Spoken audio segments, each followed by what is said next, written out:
இப்போதும் நான் உன்மேல் இருக்கிற அவன் நுகத்தை. யார் அவன்? எவனோ எவன் நுகம் இருக்குதோ. இங்கே சொல்லப்பட்டிருக்கிறது, நினிவேயை தலைமை ஸ்தானமாய் கொண்டு அசீரியன் கேம்ப் போட்டிருக்கிறான்.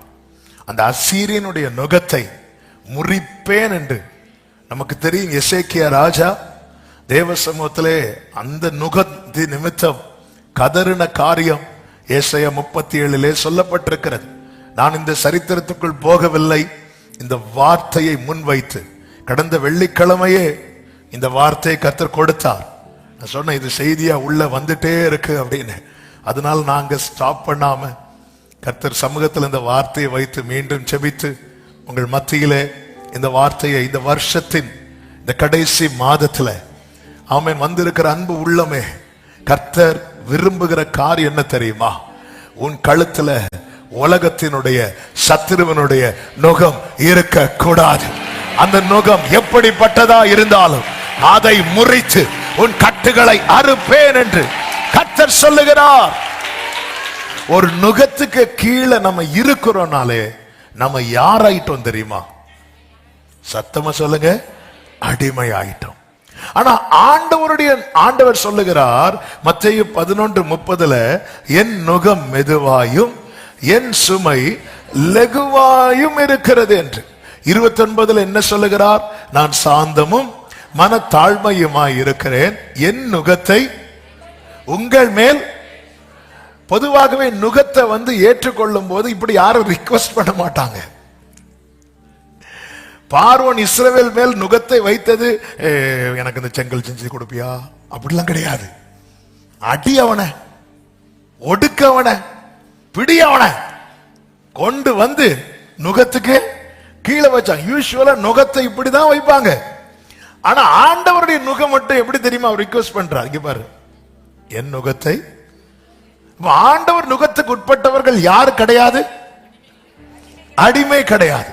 அதனாலதான் சொல்ற, நீ ஏன் நுகத்தை ஏற்றுக்கோ அப்படிங்கிறா.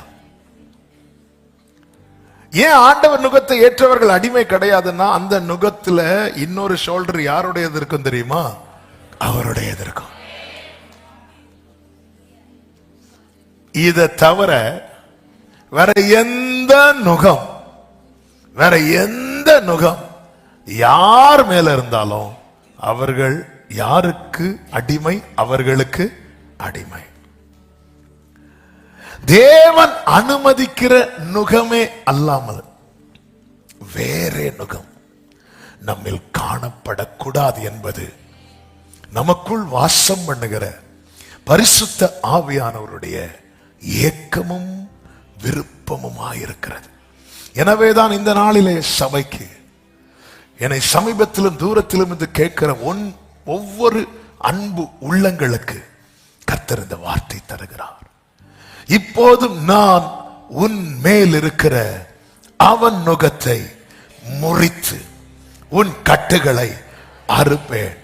இது செய்ய வல்லவர் இதை சொல்லுகிறார். இதை சொல்லுகிறவர் யார்? 3வது வசனத்திலே சொல்லப்பட்டிருக்கிறது, கர்த்தர் நீடிய சாந்தமும். அடுத்து என்ன வார்த்தை தெரியுமா?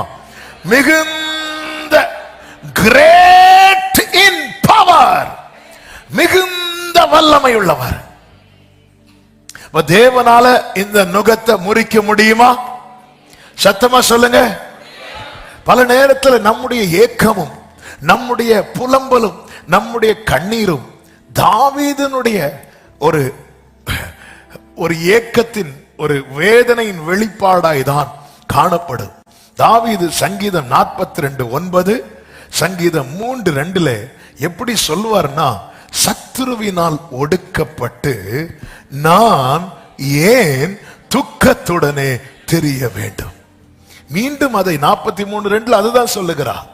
சத்துருவினால் ஒடுக்கப்பட்டு நான் ஏன் துக்கத்தோடு, நான் எதுக்கு துக்கத்தோடு போகணும்? நான் ஏன் அவனால் ஒடுக்கப்படணும்? இது பல நேரத்துல உண்மையாகவே நான் ஏன் இப்படி துக்கத்தோடு தெரியணும்? அவங்கள நல்லா தானே இருக்கிறாங்க. ஆனா ஒரு சத்தியத்தை இந்த நாளில் அறிந்து கொள்ளுங்கள். லேவியராகமம் 26:13 கர்த்தர் சொல்லுகிறார், நீங்கள் எகிப்தியருக்கு அடிமைகளாய் இராதபடிக்கு நான் அவர்கள் தேசத்திலிருந்து உங்களை புறப்பட பண்ணி உங்கள் நுகத்தடிகளை முறித்து உங்களை நிமிர்ந்து நடக்க பண்ணின உங்கள் தேவனாகிய கர்த்தர் என்று சொல்லுகிறார். ஒரு காரியம் தெளிவாய் தெரிகிறது, கர்த்தருடைய விருப்பம் நம்ம மேல எந்த நுகமும் இருப்பது அல்ல. கர்த்தருடைய விருப்பம் என்ன தெரியுமா? உங்களை, லேவியராகமம் 26:13, உங்களை நிமிர்ந்து நடக்க பண்ணின. அப்ப ஆண்டவருடைய விருப்பம் என்ன? கொஞ்சம் நிமிர்ந்து சொல்லுங்க. அப்போ சாத்தானுடைய விருப்பம் என்ன? 13 வருடம் ஒரு ஸ்திரீய எவ்வளவு வேணும்? சாத்தானுடைய விருப்பமும் ஆண்டவருடைய விருப்பமும் என்ன தெரியுமா? எது சாத்தானுடைய விருப்பமோ அது ஆண்டவருக்கு பிடிக்கவே பிடிக்காது. எது ஆண்டவருக்கு விருப்பமோ அது சாத்தானுக்கு. நம்முடைய வாழ்க்கையில யாருடைய விருப்பம் நிறைவேற வேண்டும்? சொல்லுவோம், நல்லா சொல்லுவோம். அவள் எவ்வளவேன்னு நிமிரக்கூடாது. இயேசு வந்தார். இயேசு வந்ததும் அவளை தொட்டு நிமிர்ந்து, அவள் நிமிர்ந்து பிரைஸ் தி லார்ட் சொன்னதும் அவருக்கு அவ்வளவு சந்தோஷம். அதாவது கட்டுக்குள் இருந்து நாம் பாடும் 1000 கட்டுக்குள் அடிமைத்தனத்தில் இருந்து வேறொருடைய நுகத்துக்கு கீழே கழுத்தை கொடுத்துட்டு நாம் பாடும் 1000 பாடல்களை விட அவரால் விடுவிக்கப்பட்டு நாம் சொல்லும் ஒரு ஸ்தோத்திரம், ஹல்லேலூயா, ஆமென், ஆமென். அப்ப தேவனுடைய விருப்பம் என்பது உன் மேல அசீரியனுடைய, எகிப்தியனுடைய, பாபிலோனுடைய அல்லது பிசாசினுடைய, அதெல்லாம் சேர்த்தா டீட்டெயிலா சொன்ன இருக்கக்கூடாது. நீ தேவனால் தெரிந்தெடுக்கப்பட்டவன், தேவனால் அழைக்கப்பட்டவன், நிமிர்ந்து நடக்க பண்ணின. நம்ம பிள்ளைங்க கூனி குறுகி போகிறத நாம பார்க்க விரும்புவோமா? கண்டிப்பா மாட்டோமே. நம்ம அதை விரும்பவே மாட்டோமே. ஏங்க, கொஞ்சம் நம்ம கூணு விழுந்து நடந்த மாதிரி நடந்தாலே கொஞ்சம் நிமிர்ந்து நட. தகப்பன் மாறலாம் பசங்கள் அப்படி கூணு விழுந்து நடந்தாருன்னா நேர பிடிச்சு முதுகுல ஒரு அடி நிமிர்ந்து, உடனே அவன் இப்படி போவான். வெளியே போனதும் எப்படி போவான்? நம்ம சரீரத்துல கொஞ்சம் அப்படி கூணு விழுந்தா கூட அது அது அது அது பெற்றோரால பார்த்துட்டு இருக்க முடியாது. அப்ப நம்முடைய வாழ்க்கையில கூணி குறுகி சத்துரு நுகத்தை வைத்து நிமிரக்கூடாது, நிமிர விடக்கூடாது. இது அவனுடைய நோக்கமா இருக்கிறது. கர்த்தர் நிமிர்ந்து நடக்க பண்ணினதற்கான காரணம் என்னவென்று உபாகமம் 26வது அதிகாரம் அதனுடைய 7, 8, 9 வசனங்களிலே சொல்லப்பட்டிருக்கிறது. அந்த வசனங்களை வாசிக்க கேட்கலாம். எங்கள் பிதாக்களின் தேவனாகிய கர்த்தரை நோக்கி கூப்பிட்டோம் என்று சொல்லுகிறார்கள். நமக்கு தெரியும், இஸ்ரவேலர்கள் முறையிட்டு கொண்டிருந்தார்கள். அப்படி என்றால் இந்த நாளிலே சொல்ல விரும்புகிற வார்த்தை இதுதான். எந்த நுகமானாலும் நம் தேவனாகிய கர்த்தரை நோக்கி கூப்பிட்டால் அந்த நுகத்தை கர்த்தர் முறித்து நம்மை நிமிர்ந்து நடக்க பண்ண இன்றும் அவர் ஜீவனோடு இருக்கிறார். எங்கள் பிதாக்களின் தேவனாகிய கர்த்தரை நோக்கி கூப்பிட்டோம். அந்த வார்த்தைகளை ஒவ்வொன்றா நான் சொல்ல விரும்புகிறேன். இதுதான் ஆவியானவர் கடந்த நாளிலே பேசிக் கொண்டிருந்தார். சற்று கவனமாய் கேளுங்கள். யாரை நோக்கி கூப்பிடுகிறோம் என்கிற தெளிவு நமக்கு மிக மிக தேவை. யாரை நோக்கி கூப்பிடுகிறோம்? இவர்கள் தேவனை நோக்கி கூப்பிட்டார்கள். கர்த்தர் மோசை அனுப்புகிறார்.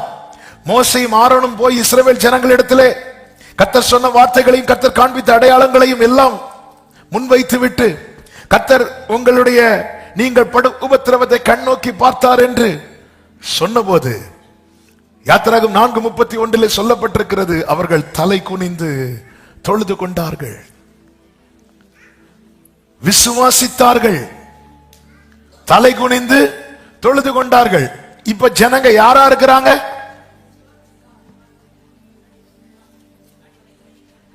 இப்போ அந்த வசனத்தை வச்சே சொல்லுங்க. அந்த ஜனங்க இப்ப யாரா இருக்கிறாங்க?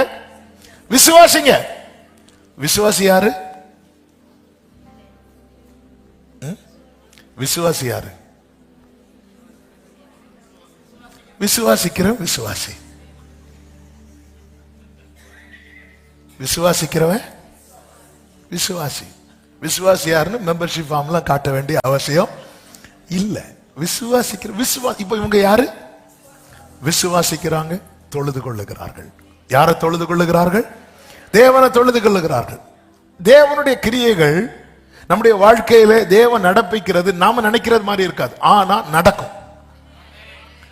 இப்ப பார்வோனுக்கு முன்பாக மோசே போய் சொல்றார், நாங்கள் ஜனங்களை ஆராதிக்கும்படி, தேவனை ஆராதிக்கும்படி ஜனங்களை போக விடுங்கிறார். அவன் என்ன பண்ணிட்டான் தெரியுமா? போக விட மாட்டேன் மாத்திரம் இல்ல, இவர்கள் மிருகங்களுக்கு கொடுத்த வக்கியோலம் கொடுக்காம வேலையும் ஜாஸ்தியாக்கி நெருக்கத்தை கொடுத்த போது இஸ்ரவேலின் தலைவர் என்ன செய்தார்கள் என்றால், 5வது அதிகாரம் அதனுடைய 15வது வசனத்தை வாசியுங்கள்.